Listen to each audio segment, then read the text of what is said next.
राम मंदिर ट्रस्ट पर कैसे लौटेगा विश्वास भक्तों का, ये बड़ा सवाल उठ रहा है क्योंकि हर दिन राम मंदिर चढ़ावा चोरी की परतें सामने आ रही हैं। ये पता लग रहा है कि कैसे भक्तों की आस्था के साथ खिलवाड़ किया गया है, कैसे श्रद्धा से दिए जाने वाले चढ़ावे की बनतर बाट की खबरें सामने आ रही हैं। अब तक इस मामले में 8 लोगों की गिरफ्तारी हो चुकी है और ट्रस्ट के 2 सबसे अहम किरदारों ने इस्तीफा भी दे दिया है। ट्रस्ट के महासचिव चंपत राय और ट्रस्टी अनिल मिश्रा के इस्तीफे के बाद श्री राम जन्मभूमि तीर्थ क्षेत्र ट्रस्ट में अचानक एक संकट के हालात पैदा हो गए हैं। ट्रस्ट के अध्यक्ष ने क्या कहा है ये भी हम आपको बताएंगे। लगातार बयान उनके भी सामने आ रहे हैं। ट्रस्ट के अध्यक्ष के बाद सबसे महत्वपूर्ण पद चंपत राय का है जो महासचिव थे।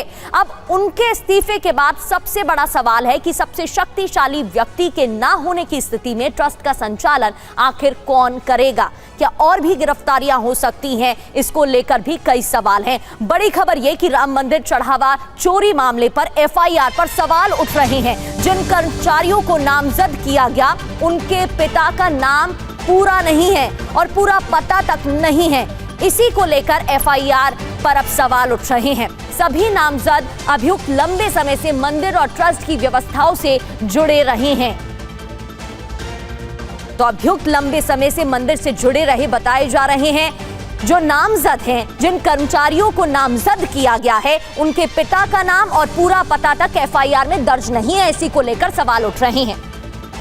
तो सरकारी कर्मचारी की भूमिका भी जांच के दायरे में है। सूत्रों के हवाले से यह खबर, जांच में बैंक अधिकारियों और कर्मचारियों की मिली भगत के संकेत भी मिले हैं।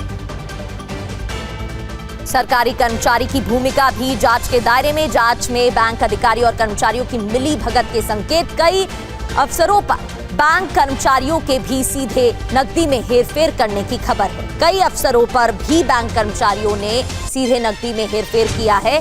कई मौकों पर इस तरीके की वारदात को अंजाम दिया गया। सूत्रों के हवाले से खबर। तो ट्रस्ट पदाधिकारी भी जांच के घेरे में हैं। सूत्रों के हवाले से एक और जानकारी, ट्रस्ट के कुछ पदाधिकारियों की गहन जांच की जा रही है। मामले की जांच 2 स्तर पर चल रही है, 2 फेजेस में हो रही है। पुलिस जांच के जरिए साक्ष्य जुटाए जा रहे हैं। एसआईटी पूरे घटनाक्रम की गहराई से पड़ताल कर रही है। तो पुलिस की टीम जुटी हुई है, एसआईटी पूरे घटनाक्रम की गहराई से पड़ताल कर रही है। लोगों से पूछताछ की जा रही है। 8 अभियुक्तों को हिरासत में लिया गया है। 3 दिन की न्यायिक हिरासत पर भेजा गया है। आगे भी क्या पुलिस रिमांड मांगेगी, क्या कदम उठाए जाएंगे, वो आपको एक एक कर बताएंगे। पंकज चतुर्वेदी हमारे संवाददाता हमें ज्वाइन कर चुके हैं। पंकज, एक एक कर कई खुलासे हो रहे हैं, पर्दाफाश हो रहे हैं, लेकिन अब बड़ी खबर यह भी है कि जो एफआईआर दर्ज की गई है, जिन कर्मचारियों का नाम सामने आया है, उनका ना तो पूरा नाम है, ना पूरा पता है, ना उनके पिता का पूरा नाम है। तो इसी को लेकर अब एफआईआर पर भी सवाल उठ रहे हैं कि आखिर ऐसा क्यों है। सवाल देखिए प्रगति बिल्कुल उठेगा, चूंकि इतनी संवेदनशील जगह पे अगर 8 कर्मचारी जो गणना में लगे हुए थे, उनके पिता का नाम नहीं मालूम है, जिले का नाम नहीं मालूम है, तो उनको किस आधार पे रखा गया। राम मंदिर में वो गणना कार्य में लगे हुए थे और वो इतना संवेदनशील जगह पे अगर एफआईआर में इस बात का जिक्र नहीं किया जा रहा है कि उनके पिता कौन है, कहाँ के रहने वाले, तो इसका मतलब वेरिफिकेशन नहीं हुआ। और ट्रस्ट के सदस्यों की जो प्रबंधन देख रहे थे उनकी लापरवाही है।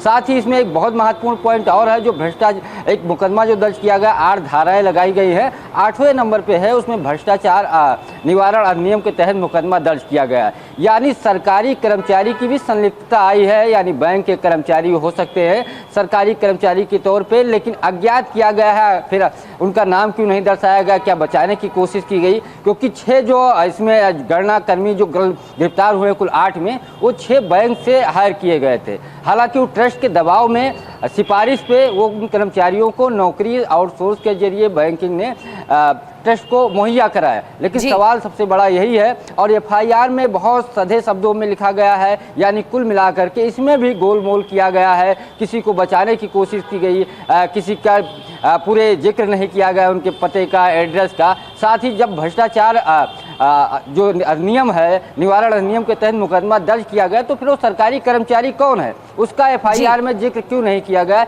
ये भी बड़ा सवाल पुलिस पे उठ रहा है। एसआईटी की रिपोर्ट के आधार पे अगर कृष्णमोहन जी ने मुकदमा दर्ज कराया तो उस व्यक्ति का नाम आखिर क्यों नहीं आया? ये एक बड़ा सवाल है कि सरकारी व्यक्ति कौन है, बैंक का है या कोई और है, ये इस पे गंभीर सवाल खड़े हो रहे हैं। बिल्कुल कई सवाल हैं पंकज। लंबा इंतजार राम भक्तों ने किया है मंदिर के लिए, और अब जब ये मामला सामने आ रहा है तो उनकी आस्था के साथ साफ खिलवाड़ की खबरें भी देखने को मिल रही है।